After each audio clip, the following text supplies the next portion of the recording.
alunos, estamos de volta aqui com mais uma aula sobre informática para concurso, mais uma questão comentada. Vamos primeiro à leitura da questão, acompanha comigo. A planilha abaixo, criada no Microsoft Excel 2013 em português, mostra parte das hipotéticas despesas correntes por elemento da Prefeitura de Teresina no mês de junho de 2016. Na coluna C, os valores da coluna B foram classificados em categorias usando o seguinte critério. Se o valor na célula da coluna B for menor do que 500 mil, a palavra azul é exibida na célula correspondente da coluna C. Se não, é exibida a palavra amarela. Na célula C2 foi digitada uma fórmula que depois foi arrastada até a célula C8, mostrando as categorias de acordo com o critério definido. A fórmula digitada foi, e aí vinham as várias opções que eu tive que colocar aqui no outro slide, por falta de espaço. As opções eram letra A função C, e ali os seus argumentos, a letra B, função compare, a letra C, uma outra função C, a letra D, uma outra função C e a letra E, uma outra função chamada compare. Então, qual dessas alternativas corresponde ao que o enunciado pediu? Primeiro, nós temos que entender o funcionamento da função C, porque sem entender o funcionamento dessa função chamada C, a gente não consegue entender a ideia dessa função, que é uma função de análise lógica. Acompanha comigo.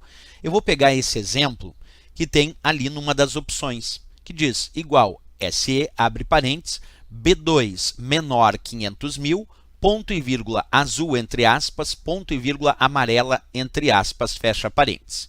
Na função C, que como eu disse é uma função de análise lógica do Excel, o primeiro argumento da função C, que eu destaquei ali em verde, sempre lembrando que quem separa os argumentos de uma função é o ponto e vírgula. Então, o primeiro argumento da função C contém o que nós chamamos de teste lógico. Então, repetindo, o primeiro argumento é um teste lógico. O que é um teste lógico? É aquele que nós vamos analisar e responder se ele é verdadeiro ou falso. Neste caso, o teste lógico desta função C, deste exemplo, diz B2, que no caso aqui, a célula B2 contém o valor 100 mil, observa lá na planilha, então a célula B2 contém o valor 100 mil, é menor do que 500 mil? Esse é o teste lógico, está perguntando se B2 é menor do que 500 mil. Bem, observa, o primeiro argumento então é só um teste lógico do qual eu tenho que avaliar se é verdadeiro ou falso, certo? O segundo argumento da função C, que vem logo depois, que ali está marcado com azul entre aspas, o segundo argumento é considerado o argumento verdadeiro. Isso significa que se o usuário responder que o teste lógico do primeiro argumento é verdadeiro, ele tem que responder o que está no segundo argumento. Quer dizer, se B2 for menor do que 500 mil, então eu tenho que responder azul, porque azul está no segundo argumento, e o segundo argumento da função C é o argumento verdadeiro. Quer dizer, se tu avaliar o teste lógico como verdadeiro, o usuário tem por obrigação responder o que está dentro do segundo argumento, que é o argumento verdadeiro, que nesse caso é azul. Então, nesse exemplo, se eu responder que B2 é menor do que 500 mil, a resposta que eu tenho que dar é azul. É azul. Agora, se não for menor do que 500 mil o valor de B2, então eu tenho que ir para o terceiro argumento, porque o terceiro argumento da função C é o argumento falso, que nesse caso diz amarela. Então, olha só este exemplo. O primeiro argumento é o teste lógico, o segundo argumento é a resposta se o teste lógico for verdadeiro, que nesse caso é azul. E o terceiro argumento é a resposta se o teste lógico for falso, nesse caso amarela. Então, se o usuário responder o teste lógico como verdadeiro, ele tem que ir até o segundo argumento, que é o argumento verdadeiro, e o que estiver ali dentro é a resposta. Nesse caso, seria azul. Agora, se o usuário avaliar o teste lógico e o teste lógico for falso, então o usuário tem que ir direto para o terceiro argumento e responder o que está dentro do argumento falso, que nesse caso é amarela. É assim que funciona a nossa função C. Se responder que o teste lógico, então, é verdadeiro, deixa eu voltar aqui, responde o que está no segundo argumento. Respondendo que o teste lógico é verdadeiro, responde o que está no segundo argumento. Respondendo que o teste lógico é falso, tem que responder o que está no terceiro argumento. Neste exemplo, é claro que fica a ideia de que, se B2 for menor do que 500 mil, então tem que responder azul. Se não for menor do que 500 mil, tem que responder o que é falso, nesse caso amarela. ok? Vamos pegar o enunciado da questão, não toda ela, mas só o que importava para a resposta, que dizia assim. No enunciado lá da questão, que é bem grande, num dado momento a questão dizia: se o valor da coluna B for menor do que 500 mil, a palavra azul é exibida. Quer dizer, se o teste lógico for verdadeiro, exibe azul. Aí depois ele diz, na célula correspondente da coluna C. Se não, é exibida a palavra amarelo. Quer dizer, se não for menor do que 500 mil, vai responder amarelo. E é de fato o que mostra esse exemplo. Quer ver? Ó? Observa comigo. Então, o teste lógico do enunciado pedia se os valores da coluna B, no caso B2 é um valor da coluna B. Então, se os valores da coluna B for menor do que 500 mil, o que significa esse primeiro ponto do enunciado da questão? É o teste lógico. Esse é o teste lógico. Percebe que o teste lógico do enunciado cabe bem nesse exemplo de função C.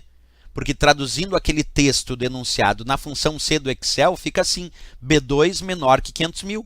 Porque o enunciado dizia C, coluna B menor que 500 mil. Aí, se for verdadeiro, responde o quê? Palavra azul. Onde é que eu vou botar a palavra azul? Então, no segundo argumento, que é o argumento verdadeiro. Então, se for verdadeiro, tem que responder palavra azul. Se não, isto é, se for falso, tem que responder o quê? Palavra amarela, que está de fato no terceiro argumento, que é o argumento falso da função C.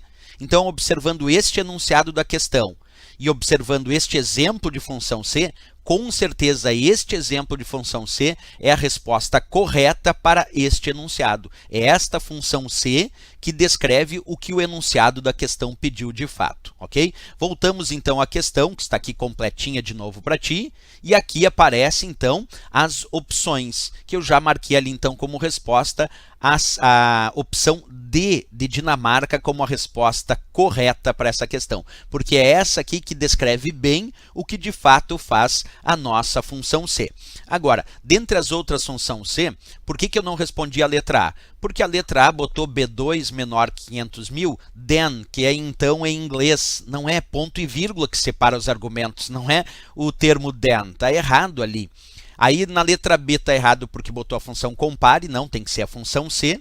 A letra C está errada, embora tenha a função C botando ó, B2 menor que 500 mil, botou 2 pontos para separar o argumento, e não é 2 pontos, é ponto e vírgula para separar o argumento. A letra D está correta porque colocou C, B2 menor do que 500 mil, ponto e vírgula, separando o argumento, parte verdadeira azul, ponto e vírgula, terceiro argumento, parte falsa amarela. Quer dizer, a letra D está bem construída para a função C fazer o que o enunciado tinha pedido. Se B2 for menor do que 500 mil, vai responder azul, se não, vai responder amarelo. E a letra E tinha compare, não é a função compare, é a função C quem realiza esse teste lógico de acordo com o que o enunciado pediu. Então, sem dúvida nenhuma aqui a nossa resposta, a letra D de Dinamarca para essa questão. Bem importante a nossa função C aí nas provas de concurso. Ok, pessoal, se gostou do nosso vídeo, não esquece, marca gostei e também se inscreve no nosso canal. Até o próximo vídeo.